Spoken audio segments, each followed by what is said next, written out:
اب ہم انگوٹھے چومتے ہیں، تقبیل الابہامین، میں نے ایک سے 2-3 مثالیں دے دی. اب پورے عالم عرب میں جائیں کوئی انگوٹھے نہیں چومتا. میں خود چومتا ہوں. اب میں اس لیے ساتھ بتا دیتا ہوں، کوئی یہ نہ سمجھے کہ شاید میرا انگوٹھے چومنے کا عمل نہیں ہے. میں تو انگوٹھے وہ چومتا ہوں کہ کوئی سنی نہیں کوئی بریلوی نہیں چومتا ہوگا. آپ پوچھیں گے جی وہ آپ کون سے چومتے ہیں کہ کوئی بریلوی نہیں چومتا؟ سنیں، کل علماء اہل سنت انگوٹھے چوم کے کیا پڑھتے ہیں؟ صلی اللہ تعالیٰ علیہ یا رسول اللہ اور قرۃ عینی بک یا رسول اللہ. یہ طریقہ ہے. اب جو میں پڑھتا ہوں وہ بھی سن لیں. اب دنیا تو نہیں سن رہی ہوتی نا، لاؤڈ سپیکر پہ تو نہیں پڑھتا، تو میں پڑھتا ہوں تو میرے آقا سنتے ہیں، اللہ سنتا ہے. میں کیوں کہا کہ اس طرح کے چومتا ہوں کہ کوئی نہیں چومتا؟ میں جب انگوٹھے چوم کے کرتا ہوں دوسری بار قرۃ عینی بک یا رسول اللہ، پھر دوسرا جملہ پڑھتا ہوں قرۃ عینی بنالیک یا رسول اللہ، قرۃ عینی بتربت نالیک یا رسول اللہ، پھر کہتا ہوں قرۃ عینی بتربت نیال اہل بیتک یا رسول اللہ، پھر کہتا ہوں قرۃ عینی بتربت نیال اصحابک یا رسول اللہ. 7واں جملہ بولتا ہوں قرۃ عینی بتراب مدینتک یا رسول اللہ. یہ پڑھ کے تو انگوٹھے آنکھوں پہ پھیرتا ہوں. میرا تو ساری زندگی کا یہ معمول ہے.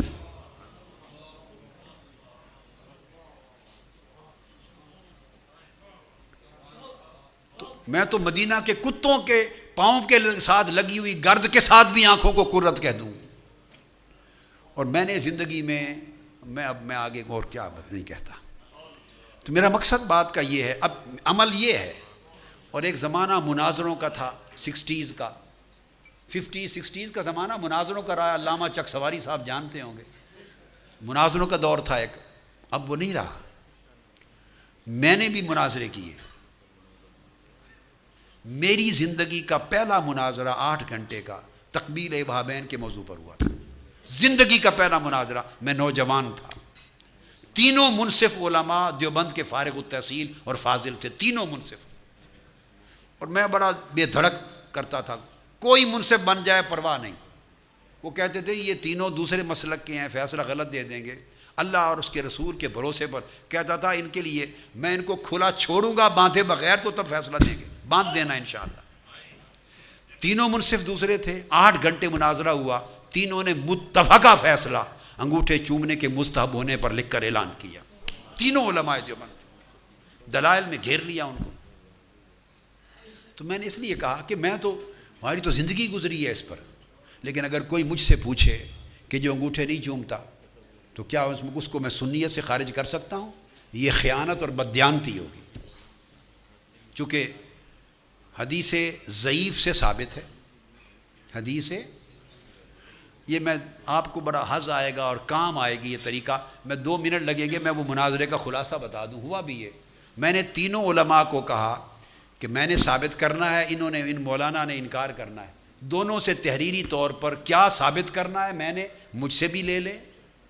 انہوں نے کیا ثابت کرنا ہے ان سے بھی لے لیں. تحریر بند رکھ لیں اور اس کے بعد سنا دیں اور پابند کر دیں. جو لکھ کے عقیدہ دے دیا یہی ثابت کرنا ہوگا.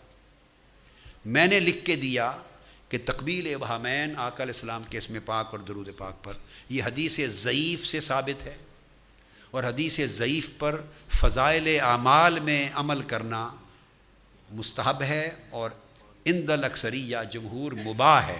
سو جو انگوٹھے چومے آقا کے اسم پاک پر عمل کرے اسے گناہ کوئی نہیں، اور جو نہ چومے اسے بھی گناہ کوئی نہیں. یہ جائز ہے. جس کا جی چاہے چومے، برکت ہے. اگر کوئی نہیں چومتا تو وہ ترک واجب کا باعث.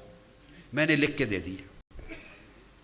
اب جو مولوی صاحب تھے انہوں نے لکھ کے دیا، انہوں نے میری چٹ پڑھی، اس مولوی صاحب کے بھی پڑھی جو مناظر تھے. انہوں نے لکھا تھا کہ انگوٹھے چومنا، انگوٹھے کے آگے بریکٹ میں لکھا تھا ٹھٹ. اتنے زبان دراز گستاخ لوگوں کے اندر حیا نہیں رہتا. یاد رکھ، جو آقا علیہ السلام کا گستاخ ہو گیا اس کے اندر حیا نہیں رہتا، کیونکہ حیا ایمان کے ساتھ ہوتا ہے. جسے آقا کا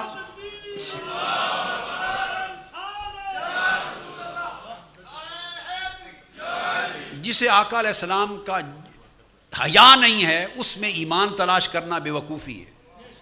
بے ایمان اور بے حیا ایک ہی شخص کے 2 عنوان ہیں. اس نے لکھا یہ چومنا بدعت ہے، حرام ہے، اس کا چومنے والا جہنمی ہے. اس نے یہ لکھا، اس کا پڑھ کے سنا دیا، پھر میرا پڑھ کے سنا دیا۔ جب اس نے میرا پڑھ کے سنایا تو مولوی صاحب وہیں گرم ہو گئے، ان کی تو موت واقع ہو گئی۔ میں تو مناظرے کا اینڈ بھی دیکھ رہا تھا بس۔ اس کے بعد وہ کھڑے ہوئے، انہوں نے کہا، کتابیں نکالی، یہ حدیث ضعیف ہے۔ میں نے روک دیا، میں نے کہا حدیث کا ضعیف ہونا یہ نزاعی مسئلہ ہی نہیں ہے، یہ مابین ہم دونوں کے ہاں متفقہ بات۔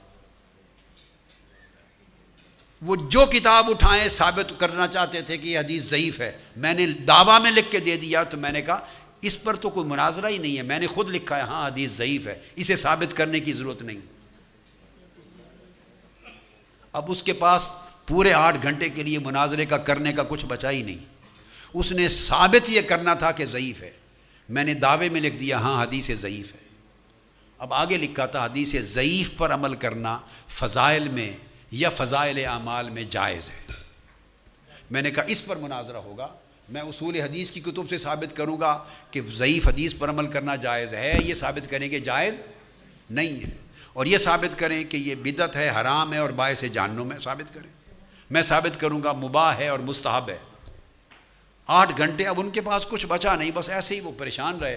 8 گھنٹے کے بعد وہ علماء جو ہی وہ حدیث کو ضعیف لکھتے، میں کہتے یہ بحث نہیں۔ یہ 8 گھنٹے کے بعد انہوں نے متفقہ فیصلہ دے